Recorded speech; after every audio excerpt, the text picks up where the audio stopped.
Hello and welcome to Supposedly Fun. My name is Greg.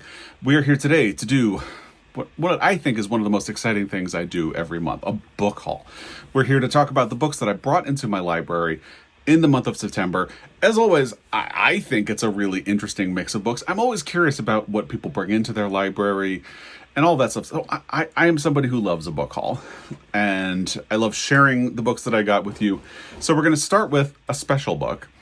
And then we're going to get into some books that were sent to me by publishers, and then we're going to get into things I hauled for myself. It's a good mix of fiction, there's a children's book, and plays, and all manner of that. So without further ado, let's just get into the book haul. That's what we're here to do. As I said, the first book is really special. It's The True and Lucky Life of a Turtle by Cy Montgomery and Matt Patterson. If you are unfamiliar, Cy Montgomery wrote Of Time and Turtles, which is one of my all-time favorite nonfiction books. It is fantastic. She also wrote The Soul of an Octopus, which I love. But Of Time and Turtles was illustrated by Matt Patterson, who is sort of a sidekick in the adventures of that book because he works at the turtle rescue with her, and he is a big turtle enthusiast. One thing I don't know that people are aware of is that Cy Montgomery frequently does children's books as tie-ins to her adult books. So she has actually already done a turtle tie-in to Of Time and Turtles, but she released another one, and it is illustrated by Matt Patterson. So they were out on book tour. And The True and Lucky Life of a Turtle is about Fire Chief, who is one of the central turtles whose story is told in Of Time and Turtles. So they were out on book tour. They came to Montana, which is incredible, and we went to see them at the event that was hosted by Montana Book Company, my favorite bookstore. And we got to meet them and chat, and we got the book signed by both of them. And they signed our copy of Time and Turtles, and I believe they also signed How to Be a Good Human, and it's just absolutely delightful. So Fire Chief is one of the turtles who was at this turtle rescue when Cy and Matt went to work there. He is called Fire Chief because he was living in a pond next to a fire station. And one day, as he was crossing the road, he was hit by a truck. So here's the fire station and the lake where he made his home. And after he's hit by a truck, he ends up at this turtle rescue where they put him through rehab. And it's about his story and how he survives this injury. It's wonderful. Fire Chief is a really indelible, I was going to say character, but he's real. He's out there somewhere. And it's such a great story. So very happy to have this and autographed and to have met Cy Montgomery and Matt Patterson. All right, let's get into the book haul proper, and just give me a moment, because this is really heavy. The Wayfinder by Adam Johnson. This is one of my most anticipated books in the latter part of 2025. This will be out October 14th, 2025, so it's not out yet. I'll have links to all of the books that I'm going to talk about in this book haul down below. That will take you to bookshop.org. If you want more information about the books, you can get it there. You can pre-order books there or order books there. And using those links will give me just a little bit of a kickback if I help inspire a desire in you to read these books. You can also support your local independent bookstore. I'm wearing a t-shirt from Northshire Bookstore in Vermont today. And yes, that is Sherlock Holmes writing Moby Dick. It's great. Or you can support your local library. Now, this is a brick of a book. Adam Johnson is especially notable to me because he won a Pulitzer Prize for fiction for his book, The Orphan Master's Son, which I have yet to read. And now that he's released a new book, I do feel like it would be good timing to maybe think about doing a project about him. But who knows? I'm a mood reader. We're going to see the way things go. But also, beautiful, beautiful, beautiful cover to this book, which, as I said, is very chunky. It is over 700 pages. And I can't wait to read Adam Johnson. In addition to The Orphan Master's Son, I have a collection of short stories that he wrote called Fortune Smiles, and I'm just really looking forward to it. So again, this will be out October 14th. This book has talking corpses, poetic parrots, and a fan that wafts the breath of life. This is the world young Correro finds herself thrust into when a mysterious wayfinder from Tonga lands on her island, a place so remote its inhabitants have forgotten the word for stranger. Desperate and on the brink of starvation, Carrero and her people face an impossible choice: to remain in the only home they've ever known, or to venture into unfamiliar waters, guided only by the night sky and the assurances of a wayward stranger. What Carrero doesn't know is that the refuge she's been promised isn't utopia. Instead, Tonga's an empire at war, on the verge of collapse, a place where brains are liberated from skulls and souls become trapped in coconuts. The perils of Tonga are compounded by a royal feud. Loyalties are shifting, graves are being opened, and everyone lives in fear of a jellyfish tattoo. Despite the Wayfinder's belief that no place on Earth is far enough from Tonga, he must return to an island chain where survival rests on a perfectly performed dance or the acceptance of a cup of kava. Together, the Wayfinder and Carrero will embark upon an epic voyage, one that will deliver them either to salvation or to the depths of the Pacific. Evoking the grandeur of Wolf Hall and the splendor of Shogun, the Pulitzer Prize-winning novelist Adam Johnson conjures oral history, restores the natural world, and locates what's best in humanity. Toweringly ambitious, breathtakingly immersive, The Wayfinder is an instant, timeless classic. I mean, does that not sound interesting? It sounds really, really good. So, in all of my book hauls, I like to read a little bit from the opening of the book. And here is how The Wayfinder opens. Well, it opens with a cast of characters, and I do enjoy a book that opens with a cast of characters. And this advanced copy of the book promises that there is a map spread to come, but it's not in this edition of the book. Chapter 1, Carrero, The Past is the Future. I'd opened my share of graves before finding something of value, a pendant in the shape of a fishhook carved from gemstone. Greenstone only came from Aotearoa, the land our people had fled before we ended up on this island. The pendant, when held to the sun, glowed soft and green as dawn through miro trees. I was of the third generation born on this island, but the pendant was from our ancestors, from before. My father said a fishhook necklace had a special meaning. It ensured seafarers safe passage over water. To wear the pendant, I braided a cord from the inner bark of a hibiscus branch, which produced a fiber so strong even parrots couldn't bite through it. It's the opening of The Wayfinder by Adam Johnson, coming October 14th of this year. Next, another upcoming book that I'm excited about, Looking for Tank Man by Ha Jin. This will be coming out in paperback in October, and Other Press was kind enough to send me a copy of this book. And just to illustrate why I am so excited about this, I want to show you two other books by Ha Jin. War Trash, which I called one of the 25 best books of the last 25 years when I did that video a while ago. I'll link it down below. And Ocean of Words, which is a story collection. I haven't read these I read these a long time ago. I would actually be very interested in rereading them, but I remember them being absolutely fantastic books. So, Looking for Tank Man is Ha Jin's latest novel, and here is what it's about. A Harvard student from China discovers the fraught hidden history of the Tiananmen Square massacre in this powerful novel of protest and suppression from the National Book Award winning author. He won a National Book Award for a book called Waiting, which I have a copy of and which I did like. I just happened to like War Trash and Ocean of Words more, being honest. So you can right away get a sense that although this is about a specific time and place, it is very timely for the United States right now. Here's more. When the Chinese premier visits Harvard, international student Pei Lulu encounters a lone protester who will drastically change her understanding of the People's Republic and her own place in the world.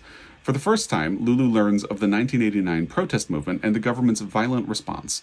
Determined to find out more, she seeks answers from her family, who share surprising stories of their involvement, and from a formative university course based on powerful first-hand accounts. At once a compelling coming-of-age tale and a poignant tribute to the courage of activists, Looking for Tank Man keeps this tragedy alive in the public memory and warns against the dangers of authoritarian regimes. Did I mention it seems very urgent for the current moment? Unfortunately. Chapter 1. In the fall of 2008, my sophomore year at Harvard, China's premier came to visit and gave a speech.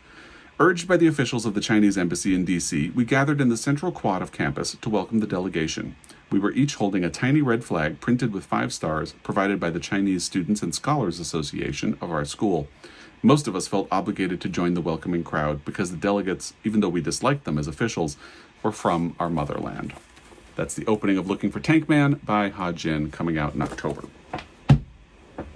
Next, Amanda by H.S. Cross. This is from Europa.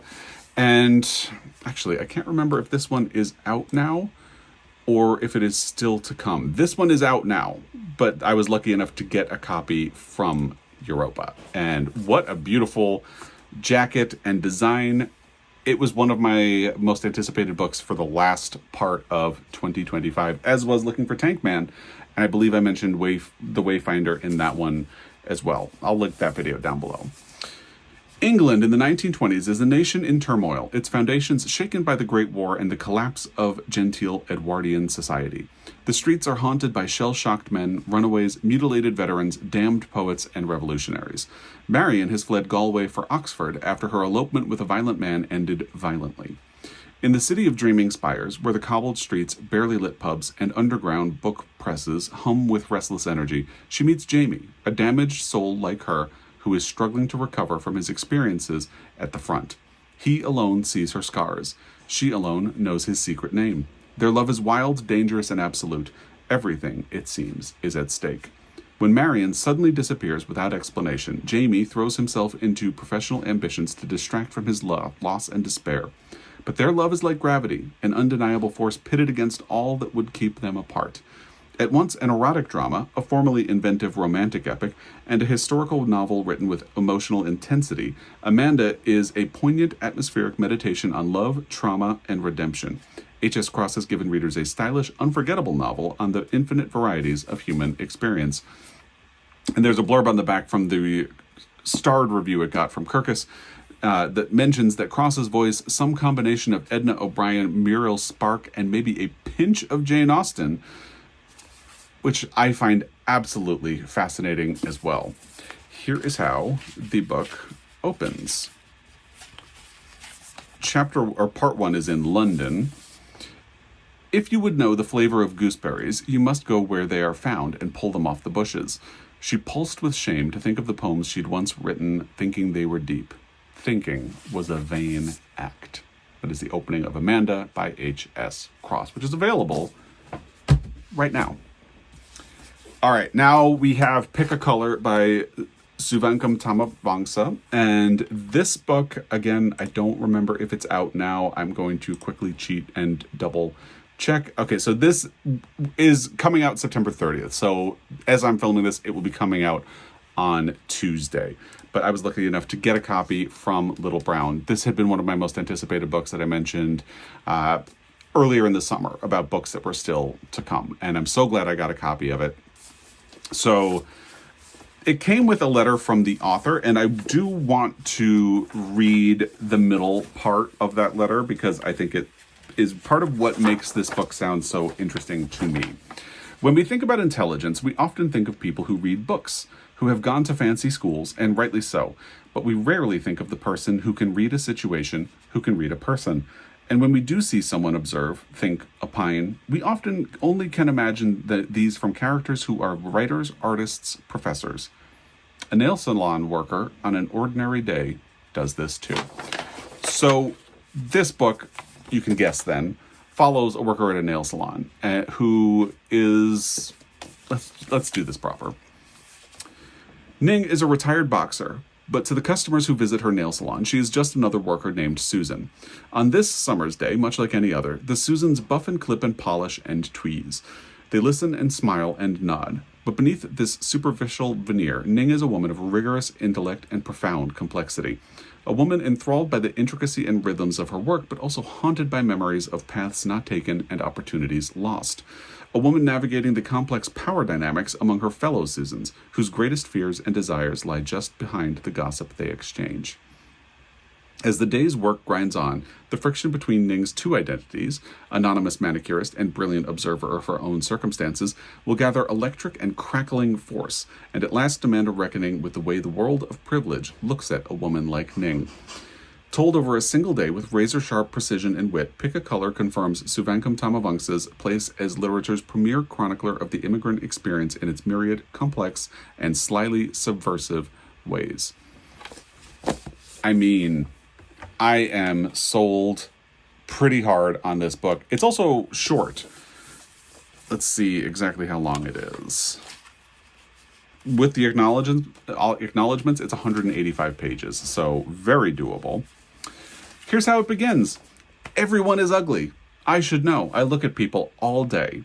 They come to me with their faces, shoving themselves forward, demanding something to be done, wanting me to do something about it. Anything really.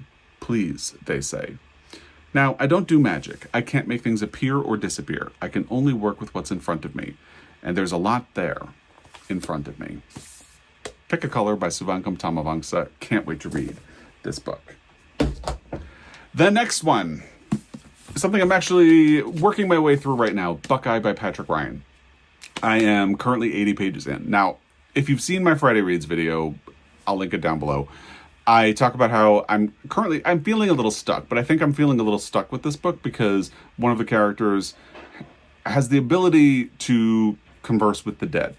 And that is something I really struggle with in a book. And the first part, which is about Cal, a man who has one leg that's 2 inches longer than the other one, was more interesting to me. But once it pivoted to this section, I think I just need to get past this section and then I'll be into the book. I've heard a lot of really great things about this book. I just need to sort of get past this part that's a little difficult for me as a reader. Here's what this book is about. This is out now, by the way, but I was lucky enough to get a copy from Random House. In Bonhomie, Ohio, a stolen moment of passion, sparked in the exuberant aftermath of the Allied victory in Europe, binds Cal Jenkins, a man wounded not in war but by his inability to serve in it, to Margaret Salt, a woman trying to obscure her past. Cal's wife, Becky, has a spiritual gift. She is a seer who can conjure the dead, helping families connect with those they've lost. Margaret's husband, Felix, is serving on a Navy cargo ship, out of harm's way, until a telegram suggests that the unthinkable might have happened. Later, as the country reconstructs in the post-war boom, a secret grows in Bonhomie, but nothing stays buried forever in a small town. Against the backdrop of some of the most transformative decades in modern America, the consequences of that long-ago encounter ripple through the next generation of both families, compelling them to re-examine who they thought they were and what the future might hold. Sweeping yet intimate, rich with piercing observation and the warmth that comes from profound understanding of the human spirit, Buckeye captures the universal longing for love and for goodness. And here is how it begins. I admit, the opening page of this book really hooked me. Chapter 1. Cal Jenkins was born in the spring of 1920 with one leg shorter than the other. Just 2 inches shorter, but that was enough to make plenty of things difficult. Balancing on a bicycle took twice as long for him to learn as it did for other kids. Track and field was out of the question. So was walking without a pronounced limp or going up and down a set of stairs without securing himself on the railing. Until his father, amateur carpenter and junk collector, improved Cal's condition by carving a new, thicker sole out of tire rubber and nailing it onto his left shoe. Buckeye by Patrick Ryan. Actually, I should also mention, this book has perhaps the wildest reference to Anne Patchett. It is dedicated to Anne and Carl Van Davender. Carl Van Davender is Anne Patchett's husband. Carl is Anne Patchett's husband. So Anne and Carl Van Davender, that's Anne Patchett, who provided a blurb on the cover of the book. That kind of tickles me. So I thought I would mention it. All right. I am getting into the next pile of books, but this is the final book that was sent to me by a publisher. This came from Tin House, which is now part of Zando. It's Great Disasters, a novel by Grady Chambers, and it's got a very pretty cover. Tin House is very good at jacket designs. I have said that before, and I will probably say it again, but it's very true.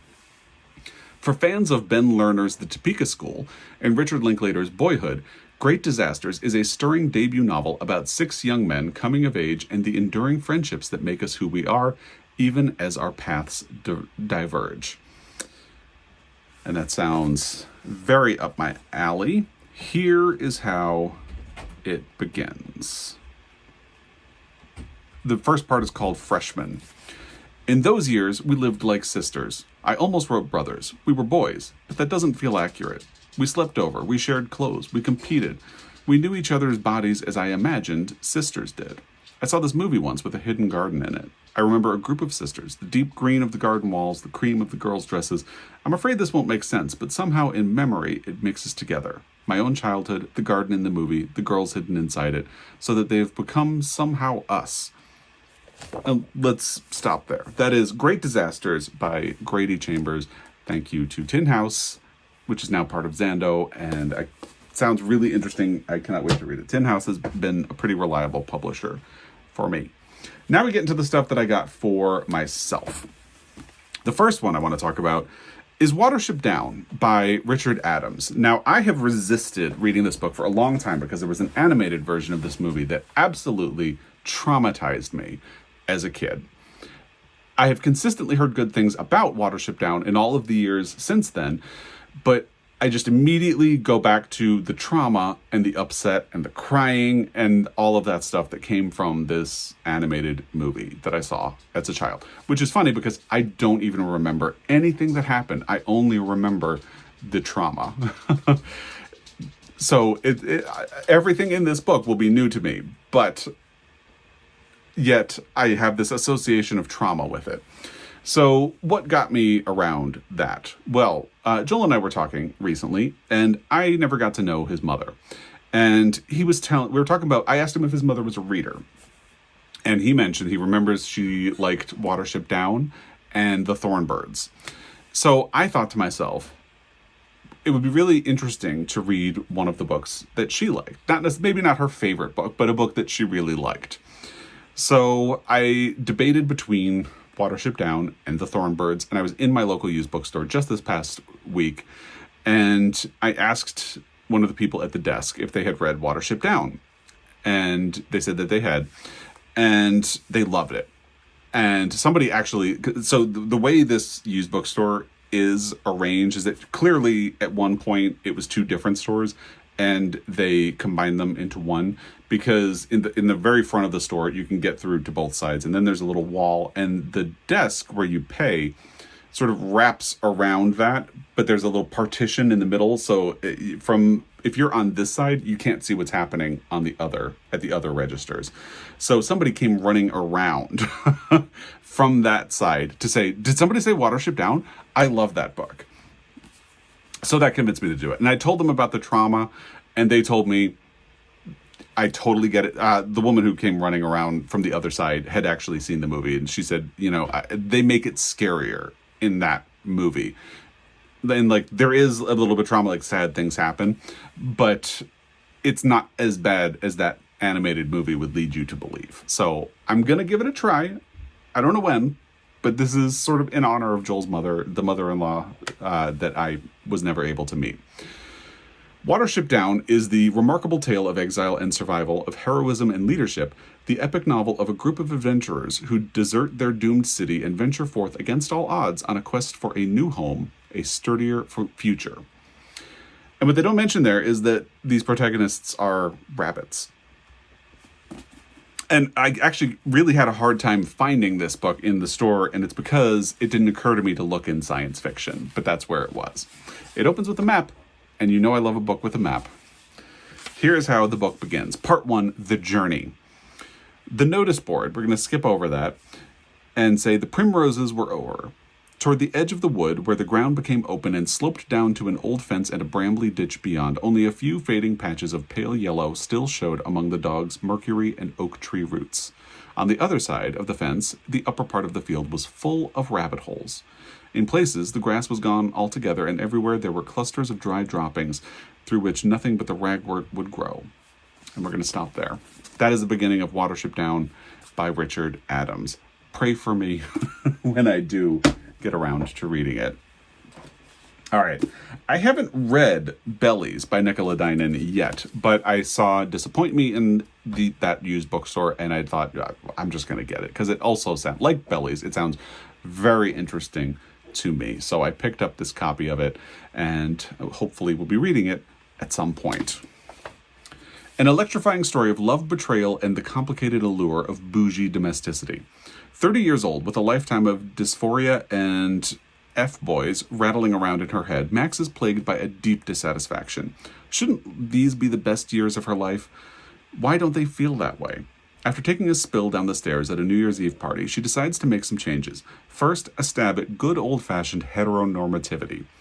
Max thinks she's found the answer in Vincent. While his corporate colleagues, trad friends, and Chinese parents never pictured their son dating a trans woman, he cares for Max in a way she'd always dismissed as foolish fantasy. But he is also carrying baggage of his own. When the fallout of a decades-old entanglement resurfaces, Max must decide what forgiveness really means. Can we be more than our worst mistakes? Is it possible to make peace with the past? Funny, sharp, and poignant, Disappoint Me is a sweeping exploration of love, loss, trans panic, race, millennial angst, and the relationships, familial and romantic, that make us who we are. I think you can see from that why this book seems so interesting to me. Here's how it begins. Max, 2023. It's 4 a.m. and the house party hasn't thinned. New Year's. Everyone wants to go to a party, but nobody wants to host a party. And so a party's a party and people will stay. At a certain stage of life, people leave house shares for smaller flats because they can afford to live alone, or because they're in a couple, or because their parents give them some money for a modest two-bed, though they'll assure you they pay the mortgage themselves. That is how Disappoint Me by Nicola Dinan begins. And right away, I'm feeling a bit hooked. I picked up this book at the same trip to the local used bookstore where I ended up with Watership Down. Now, if you have followed along, you probably remember that I am obsessed with this book, They're Going to Love You by Meg Howry. I loved it. I loved it. And it made me want to read more of Meg Howry's work. Well, they had one, The Wanderers by Meg Howry. And this one leans in a bit of a sci-fi direction, but I'm just so excited. I don't do a whole lot of sci-fi and fantasy, being honest. But I think it's important to stretch yourself sometimes. So, this will help me get out of my comfort zone a little bit. And I just want to read more by Meg Howry. So I'm excited to have this. In an age of space exploration, we search to find ourselves. Isolated in a valley of the San Rafael Swell of Utah, astronauts Helen Kane, Yoshihiro Tanaka, and Sergei Kuznetsov are preparing for the first human voyage to Mars. Meanwhile, their closest family members, an American actress, a Japanese businesswoman, and a Russian teenager, pursue no less complicated explorations of their own. As the simulated Mars mission progresses, inner space will prove as difficult to navigate as outer space, and all six will find themselves confronting the bonds of love, loyalty, sacrifice, and ambition. Astonishingly imaginative, tenderly comic, and unerringly wise, The Wanderers explores the differences between those who go and those who stay, telling a story about the desire behind all exploration, the longing for discovery, and the great search to understand the human heart. Sounds fascinating, and very in the wheelhouse of the author of They're Going to Love You. So I am excited. Here's how it begins. Helen. Nothing feels as free as this. The lettering of this promise is in pink. The freedom being demonstrated concerns a woman in a white bra and girdle cavorting across a simplified background of sky and clouds. That's an intriguing beginning to The Wanderers by Meg Howe. And on a different trip to that same local used bookstore, I saw this in the LGBTQ plus section and became intrigued. And I thought, you know what? That would probably be a good fit for Shorty September, except Shorty September is ending and I have not managed to read it.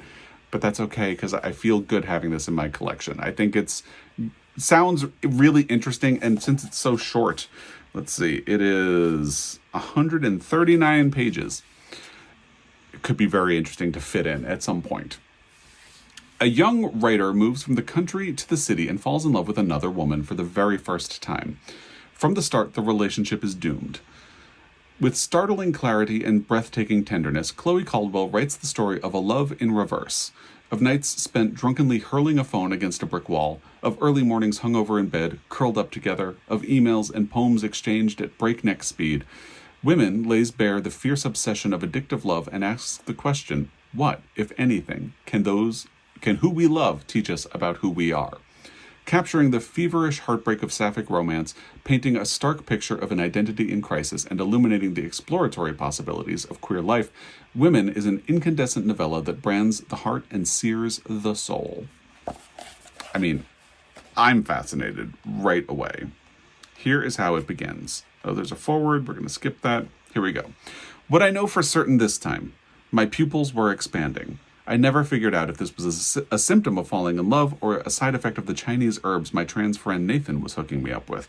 Either way, I was stoked because I read an article that explained you are perceived as prettier when your pupils are dilated. That is the beginning of Women, a novella by Chloe Caldwell. This one will be really quick. Joel and I have talked about Kitchen Confidential by Anthony Bourdain a couple of times recently. This is one of my favorite nonfiction books as well, as of Time and Turtles. And we didn't own a copy of the book, so I thought we should get a copy. So we got a copy, and here it is. So we got a copy of Kitchen Confidential by Anthony Bourdain, and it will live on our shelves now. All right, the next two books tie back to a video I did earlier in September when the Times did a list of the 25 best books of the 21st century so far, and specifically books from the UK and Ireland. And the next two were books that were on that list that I had really great feedback about from the video, from people who watched it. And I, on a whim, just decided to check to see if my local used bookstore had them. And they did. The first is Golden Hill, the sensational novel of Old New York by Frances Spufford. I got such good feedback about this book on that video, so I'm really excited to try to fit it in at some point. New York, a small town on the tip of Manhattan Island, 1746. One evening in November, a handsome young stranger just arrived by ship knocks at a counting house door on Golden Hill Street. This is Mr. Smith, amiable, charming, yet strangely determined to keep suspicion simmering.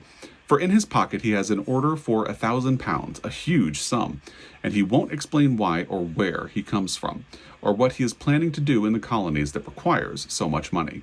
Should the New York merchants trust him? Should they risk their credit and refuse to pay? Should they befriend him, seduce him, arrest him, maybe even kill him? Hailed by critics on both sides of the Atlantic, Golden Hill, the marvelous first novel from acclaimed nonfiction writer Frances Spufford, paints an irresistible picture of a New York provokingly different from its later metropolitan self, but it already entirely a place where a young man with a fast tongue can invent himself afresh, fall in love, and find a world of trouble. Which does really make it sound absolutely fascinating. So here is how it begins. 1. All Hallows, November 1st, 1746. The brig Henrietta, having made Sandy Hook a little before the dinner hour, and having passed the Narrows about 3 o'clock, and then crawling to and fro in a series of tacks infinitesimal enough to rival the calculus, across the gray sheet of the harbor of New York, until it seemed to Mr. Smith, dancing from foot to foot upon deck, that the small mound of the city waiting there would hover ahead in the November gloom in perpetuity, never growing closer to the smirk of Greek Zeno, and the day being advanced to dusk by the time Henrietta at last lay anchored off Tietj's slip, with the veritable gables of the city's veritable houses divided from him only by 100 foot of water, and the dusk moreover being as cold and damp and dim as November can afford, as if all the world were a quarto of grey paper dampened by drizzle until in danger of crumbling imminently to pap. All this being true, the master of the brig pressed upon him the virtue of sleeping this one further night aboard, and pursuing his shore business in the morning. That was all one sentence. And although all being one sentence, it makes it complex. Enough interesting detail in there, like the shifting foot to foot, that compels me, at least. So. Also from that list, Any Human Heart by William Boyd. This annoys me, but I attempted to remove it, and it became clear that if I did, it was just going to get worse. So I'm leaving it, at least for now. Again, another book that I got really great feedback on from that previous video, so when they had a copy, I grabbed it. And William Boyd's masterful new novel tells, in a series of intimate journals, the story of Logan Mountstuart, writer, lover, art dealer, spy, as he makes his often precarious way through the 20th century. Here is how it begins. Ooh, okay. Any Human Heart, the intimate journals of Logan Mountstuart. There's a preamble to these journals. We're just going to go to the journals themselves. Okay, the School Journal, 1923 to 10th of December, 1923. We, the 5 Roman Catholics, were walking back from the bus stop up the drive to school, fresh from Mass, when Barrowsmith and or 5 of his Neanderthals started chanting papist dogs and Fenian traitors at us. 2 of the junior sprats began weeping, so I stood up to Barrowsmith and said, "So tell us what religion you are, Barrow boy." "Church of England, of course, you dunce," he said. "Then count yourself very fortunate," said I, "that one religion at least will accept someone as physically repulsive as you are." Everyone laughed. That's Any Human Heart by William Boyd. All right, we're almost done, and I'm going to go quickly through the rest of them. We were walking Teddy in our neighborhood and stumbled upon a little free library, and when I was looking in, I saw The View from Saturday by E.L. Konigsberg, which I have never read, but I treasure from the Mixed Up Files of Mrs. Basilea Frankweiler. That is a book about a brother and sister who run away from home and temporarily live in a museum, which always sounded fascinating to me. So this one is about an academic team at a school. I believe there are 4 people on the team, and the book consists of their 4 stories, or stories about them. So I've heard good things about it. I treasure a different book by E.L. Konigsberg, so here it is. And we will do the opening of this book. Mrs. Eva Marie Olinsky always gave good answers. Whenever she was asked how she had selected her team for the academic bowl, she chose one of several good answers. And we'll stop there. That's The View from Saturday by E.L. Konigsberg. Shane by Jack Schaefer is the last novel, and a tiny little thing. Not the prettiest edition of it, but they had it. And again, if you follow along, you know I have an obsession with the Academy Awards. There was a film adaptation of Shane that was nominated for Best Picture and Best Director, and got 2 supporting actor nominations. So there's a bit of curiosity attached to this book, specifically because of its Academy Awards connection. It's a Western, and let's read the opening of the book. But yeah, the Academy Award connection is why I'm interested. He rode into our valley in the summer of '89. I was a kid then, barely topping the backboard of Father's old chuck wagon. I was on the upper rail of our small corral, soaking in the late afternoon sun, when I saw him far down the road where it swung into the valley from the open plain beyond. That's the opening of Shane by Jack Schaefer. All right. The remaining 3 books are all plays. So as I have been building up my collection of plays, which lives next to nonfiction behind me, I have been looking into plays that won Best Play at the Tony Awards, or a Pulitzer Prize for Best Play, or for drama, and I stumbled upon Wings by Arthur Kopit because it won Best Actress in a play, and it just sounded really interesting. And then I happened to see it at my local used bookstore. This remarkable play starred Constance Cummings in a Tony-winning performance on Broadway. Emily Stilson, 70 years old and a celebrated former aviatrix and stunt pilot, suffers a stroke and is plunged into a world of disorientation and grief. Memories flood in between painful attempts to relearn the basic functions of everyday life. Aided by a dedicated young therapist, Emily's flights of memory and emotion create an evocative portrait of the ability of the human spirit to renew and survive, an actress's tour de force. Which sounds absolutely fascinating to me, and I can't wait to read it. It's also a very short thing. That's the thing about a lot of plays.